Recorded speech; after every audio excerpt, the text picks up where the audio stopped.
পদাদেবীও রয়েছেন। পদাদেবী, আপনি কথা বলতে পারেন। শিখারানী মণ্ডল তিনি আমাদের সঙ্গে রয়েছেন। যদি কোনোভাবে তাদেরকে আশ্বস্ত করা সম্ভব হয়, কারণ লড়াইটা কিন্তু সব জায়গা থেকে ঘুরে এসেই এক জায়গাতে এসেই দাঁড়াচ্ছে এবং শেখ শাহজাহান তার অনুগামীরা তারা এখনো পর্যন্ত তাদের মতন ভয় দেখাচ্ছে, ধমকাচ্ছে, চমকাচ্ছে। আপনি সরাসরি কথা বলতে পারবেন? আমরাও একটা সময় 2019-এ বারবার প্রশাসনকে জানিয়েছিলাম, তা সত্ত্বেও পুলিশ প্রশাসনের সামনে ওনারা পুরোপুরি একদম এলাকা ঘিরে ওরা নিরাপদভাবে শেখ শাহজাহানের বাহিনী ঢুকে যেভাবে হত্যা করেছিল সেটা আমি প্রত্যক্ষদর্শী এবং সেই যন্ত্রণা নিয়ে আমি ভুগছি। তা আমার দেহে প্রাণ থাকতে এই মণ্ডল পরিবারের আর কোনো ক্ষতি হতে দেব না। ধন্যবাদ দিদি, আমরা এই ভরসায় আছি, আপনারা আছেন সবাই। হ্যাঁ হ্যাঁ হ্যাঁ হ্যাঁ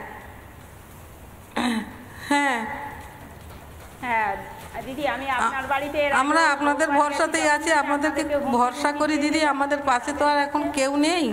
হ্যাঁ হ্যাঁ হ্যাঁ হ্যাঁ এসেছিলেন। হ্যাঁ হ্যাঁ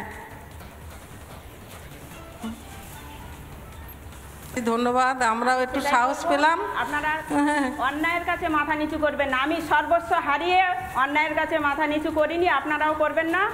তবে দেহে প্রাণ থাকতে আপনাদের পাশে আমি সর্বত্রই এবং সবসময় থাকবো।